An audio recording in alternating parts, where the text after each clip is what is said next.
Là, il n'y a pas de caméra. L'équipe Pape Camara, le fils de son frère, qui vivait avant de rentrer dans le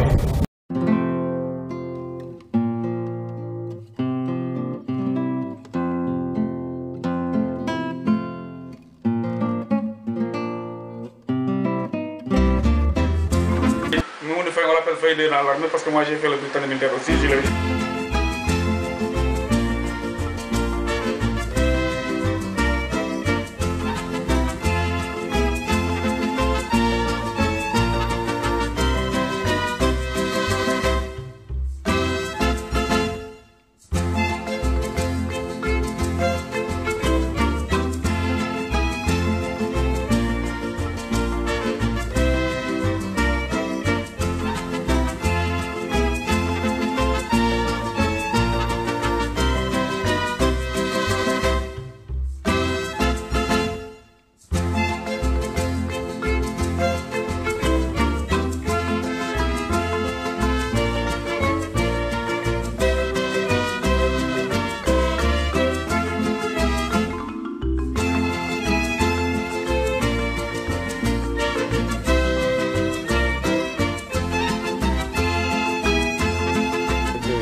J'ai jamais accepté d'être contraint, mais plutôt d'être convaincu. Donc c'est ça ma philosophie de vie. Donc avec ce tempérament-là, bon, je me suis dit que le capital humain est là, certes, avec mes défauts et mes qualités, je me suis dit, après avoir évalué, je vais arrêter de jouer au football en 89. À l'université, j'ai fait 6 ans là-bas pour sortir comme professeur. Mais il y a un professeur, madame, comment dirais-je, j'ai fait 1 année à Bignona, d'Alucie. À Dakar, les gens m'ont réaffecté à Sédhiou. Et là, bon, j'ai essayé de voir avec mes relations comment est-ce que j'ai pu revenir à Dakar. En revenant à Dakar, je continue tant bien que mal à faire mon travail, qui est le travail de professeur d'éducation physique. Je m'ai fait après, bon, j'ai fait quelques diplômes de football. Bien qu'en 82, j'avais déjà le 2e degré de football. Mais j'étais entre le 2e degré. De par mon cursus, de par le contenu de ma formation. Je me suis UNICEF, j'ai fait 6 ans là-bas. J'ai là à Malé le profil d'entraîneur de 3e degré.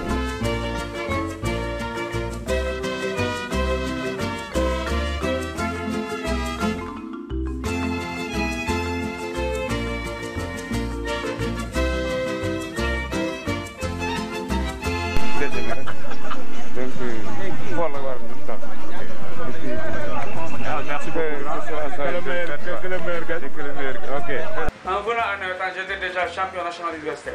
Tous mes partenaires avaient déjà joué dans le championnat zonal, junior. Dans le championnat junior, les Laïdiaou, les Moutsar, peut-être les Boubou Ndiaye, ils avaient joué. En corporatif, on retrouvait Boubou Ndiaye aussi, Marigata Ndiaye, on retrouvait Brigel et Mayoro au championnat. Donc nous avions un groupe de joueurs qui étaient déjà compétitifs. Et à tout point de vue, il ne nous restait que peut-être la cohésion pour former un grand groupe parce que nous avions la compétition. Et ce qu'on a pu peut-être impulser à cette équipe, cette rage de vaincre-là, qui a habité finalement tout le monde.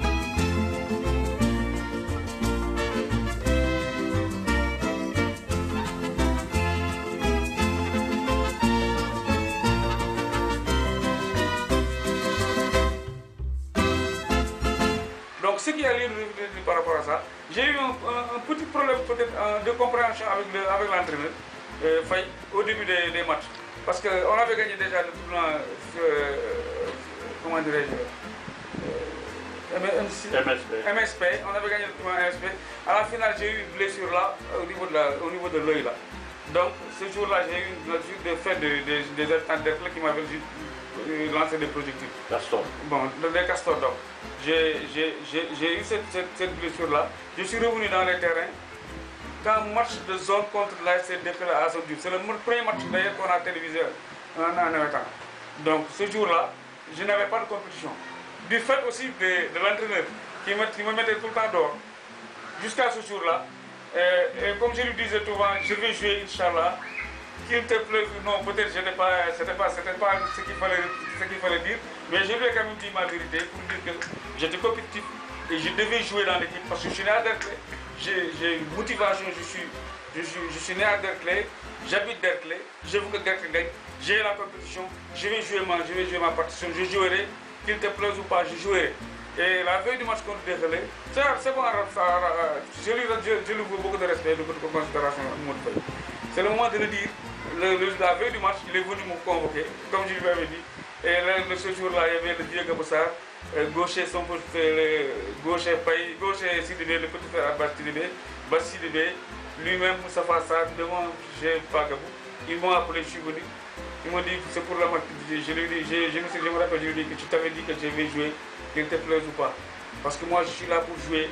J'habite Derklé, je veux que Derklé gagne. Parce que moi, je suis un compétiteur, je n'ai jamais joué pour perdre un match.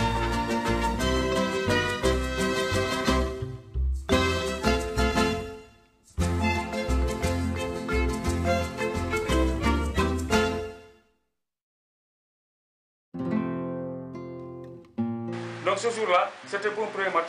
Effectivement, j'ai eu à subir des crampes du fait de manque de compétition.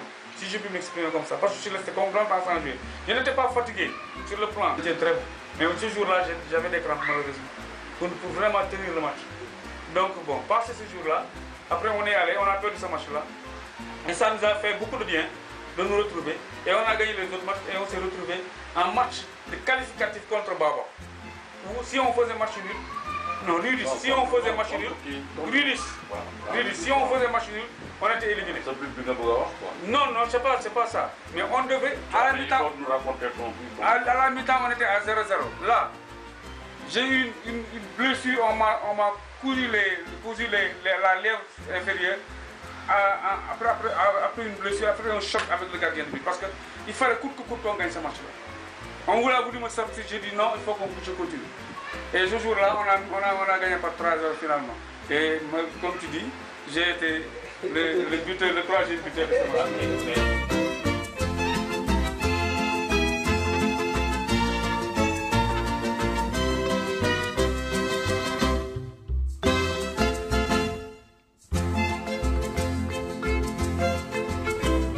match. Je jouais comme arrière droit. Bien qu'en jouant à latéral droit, je disais à Dombay, le grand frère Abakar, le grand frère Adamel, que le gosse là, il est très bon, mais je suis meilleur que lui au poste de libéraux. Mais il me dit, oh, arrête. En ce moment-là, j'étais champion du Sénégal à ce poste-là, un champion du Sénégal universitaire. Universitaire à l'époque avec les Cheikh Seck, les Sidi Mohamed Gaye, les Djahadi.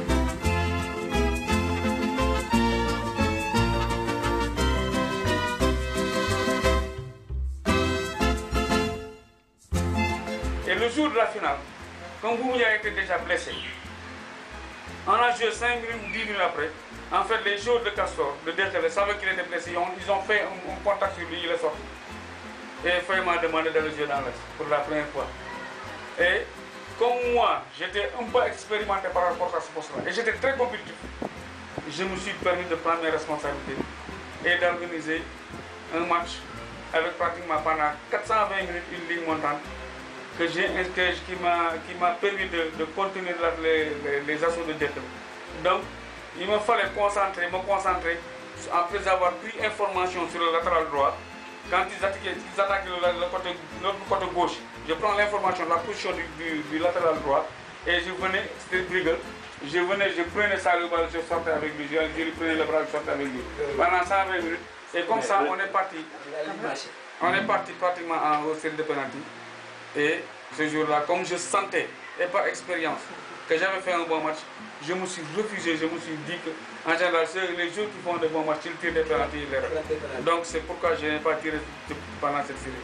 Et on a gagné notre première coupe.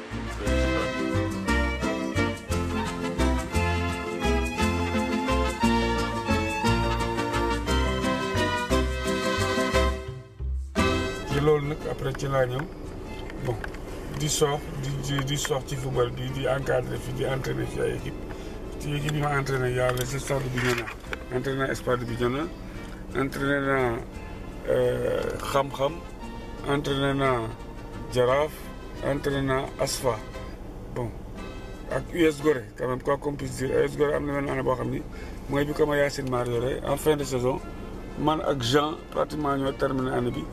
Bon, tu as dit que mon sauvé Gorée parce que Gorée était dans une mauvaise position.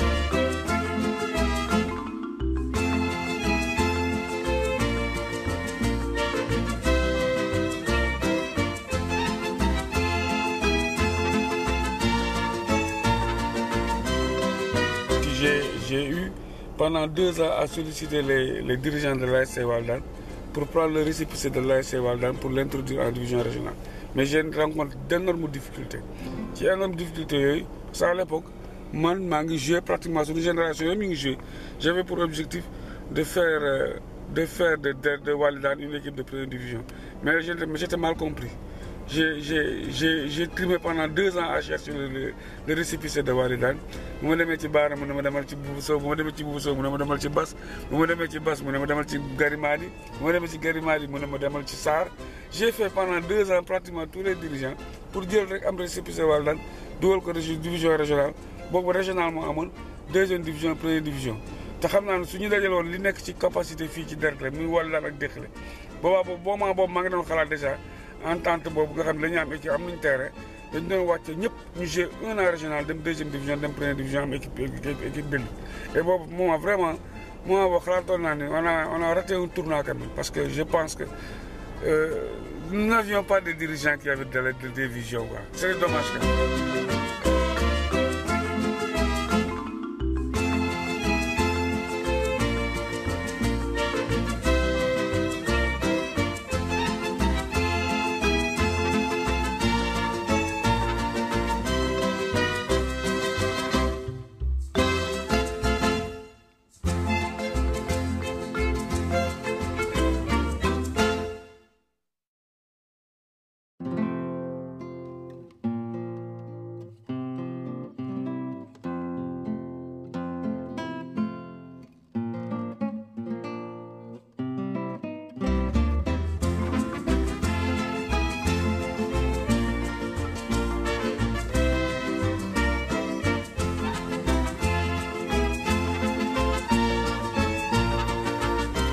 Là, bon, moi, j'ai 2 ans, je vais faire un dossier, ou un club division régionale, je suis Dakar Athletic Club, domicilié au fils de donc, depuis 2000, je joué. Tant bien que mal, je ne suis jamais resté une année à jouer. À droite, à gauche, je n'ai jamais vendu mon équipe. C'est une équipe là. J'ai eu quelque temps, à un moment donné, des partenariats avec des gens. Bon, la première, c'était avec des gens qui étaient mal intentionnés. Je ne veux pas citer de nom, mais ils me donnent de l'argent. Bon, mais non, quoi. Et on a fait des transferts. Terme contrat, c'était, ils me payaient 4 millions l'année. Comment dire, équipement. Ils me payaient mon entraîneur. Ils avaient pris ça en charge. Bon, avec suñu joueurs qui me donnaient 10%. Mais jusqu'à présent, les joueurs qui bon, barana parce que Zarko Touré, ça m'a licence de Guinée. Avant Zarko, il y a Pape Daoudombo qui était à Marseille. Après Pape Daoudombo, il y a Jim Ngom, Sega Ngom, Ablaye Fall, Ibrahim Simon Sané, Zarko Touré, nous avons Dakar Athletic Club avec licence Dakar Athletic Club. Mais malheureusement, si on prend 10% de ces contrats-là, qui étaient des contrats professionnels, si on dit le cas de Pablo Dombo qui était au Marseille, 10% de 50 000 euros, ça fait 5 000 euros. Donc si tu prends pour 5 jours, ça c'est le minimum à 50 000 euros. C'est le minimum parce qu'un joueur actuellement en D2 française, ça coûte vraiment 400 000 euros. Donc 50 000 euros, si on dit 10%, mais 5 000 euros, si on multiplie par 5, ça fait pratiquement 15 000 euros. Nous avons dit que nous avons groupe WhatsApp, nous avons conseils, n'importe quoi, alors que c'est des gens qui étaient mal intentionnés. Je le dis en toute conscience, ils me doivent ça. Et comme on dit, d'une feuille des feuilles. Bon, c'est un moment fort peut-être pour prendre ce témoignage-là. Bon, donc, bref, nous passons du lot. On a eu la forme des jeux et depuis lors, je joue.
quand même entente Walidane Dekhele.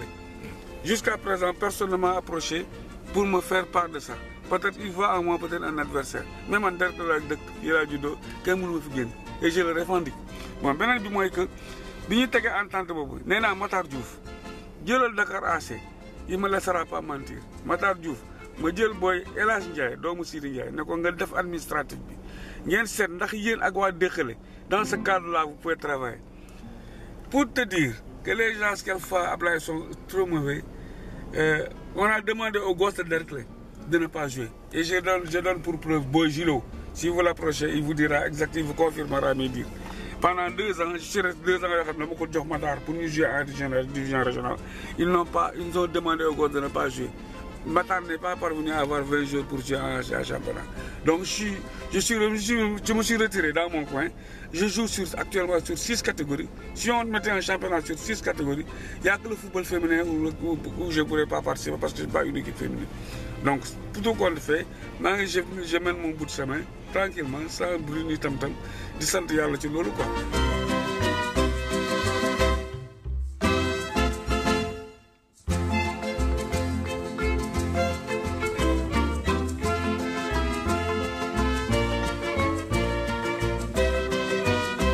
Le plan professionnel, comme j'ai dit, je suis professeur. Maintenant, à un moment donné, en 2011, j'ai gagné le poste de censeur au lycée Wakam.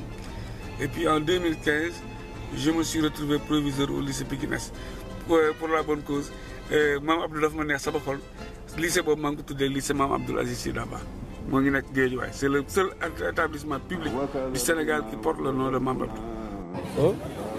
En leur souhaitant santé et longue vie. Je pense ainsi au proviseur sortant, mon ami et frère, ici présent, Babacar Gueye, qui a été le pionnier, puisqu'étant le premier proviseur du lycée Mam Abdou Aziz Sy Dabakh. Parce que le lycée du Sénégal, c'est un établissement public pour tout le monde, tout ce que se représente Mam Abdou dans ce pays-là. Ok,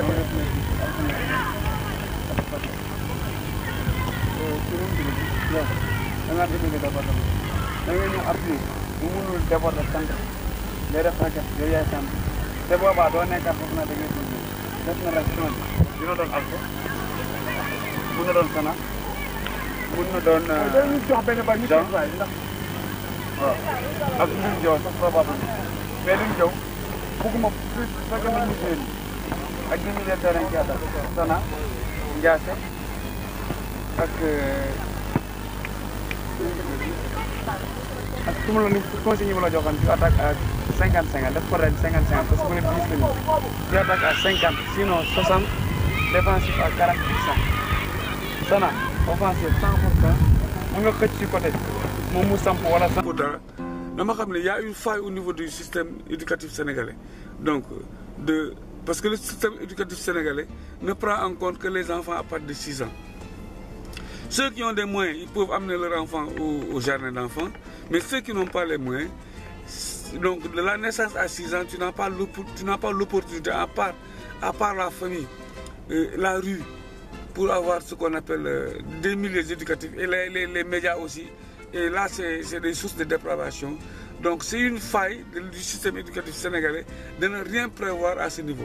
Donc sur ça, ce serait extraordinaire qu'on dispose dans toutes les localités du Sénégal des daara où vraiment on pourra vraiment amener nos petits enfants avant l'âge de 6 ans au moins alxuraan njëkk si ñoom ñu mun a am fu ñu jàngee alxuraan. Ci loolu tante bi nga xam ne moo nekkoon fii Derklé wetu ko ñoom la famille Ndiaye fi ñu doon regroupé bu nekkoon foofu doo jàngal alxuraan borom kër gi dafa nangu këram mu metti ma trop ma xool. Ut na si jàkk yi pour fu mun a jàngalee alxuraan amul. Bon, lui demander la paix. J'ai eu l'idée et pratiquement peut-être l'idée de lui proposer sur le cœur fille parce que fille au rek ma fi nekkoon pour mun fi jàngale alxuraan loolu bokk na ci lu ma neex ci lu am Derklé parce que te fu mu nekk ni tante dem na su loolu sama sago juma yi nga xam ne te man je suis revenu à la maison juma yi nga xam ne muy Derklé muy si dimanche Cité Martyrs bi wala dimanche Darou Salam bi au moins ñu wutal ko benn place boo xam ne sunu doom yi nga xam ne man su waxtuma samay doom parce que samay doom ils sont tous majeurs pratiquement xale yi judd fii Derklé au moins alxuraan jiitu si ñoom balaa ñuy def école loolu doon na ma neex trop te loolu ñu ngi ciy wut ay jéego mais nag il faut que léegi nit ñi dimbali ñu ci loolu vraiment dina baax quoi dina baax trop ci suma juumul daal bon loolu daal vraiment neexoon na ma mu am fi Derklé ñu pérenniser vraiment les histoires de Daara dans les localités.